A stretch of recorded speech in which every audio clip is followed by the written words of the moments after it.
Great job, Rain. Where's the door kaya? Nasaan po ang door ng house ni Rain? Oh, it's a big door. Oops! Teacher Adi, magpalit naman po ng pencil. Andiin mo kasi mo ano, Rain. It's okay.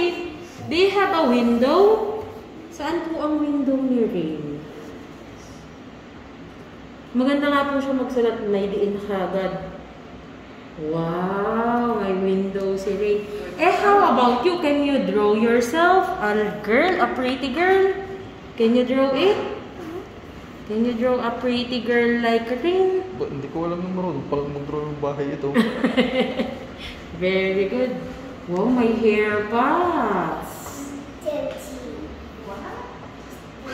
Okay. Wow, naka-dress? Alin daw? Naka-dress? Dirty daw po. Kaya sabi dirty. Dirty daw. Sikulit. Oh, where's your hands? Nasaan po ang hands ni Rain?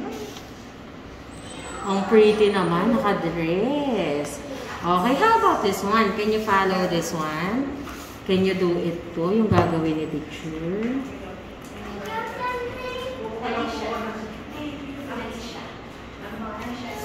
Oh, can you draw it below po? Very good. How about the other one?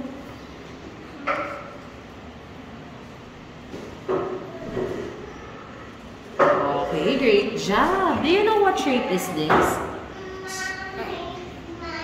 Very good. It's a heart. How about this one? A circle. Very good. A rectangle. Great job. High five kay teacher. Okay, I will show you something naman. Kay teacher na po itong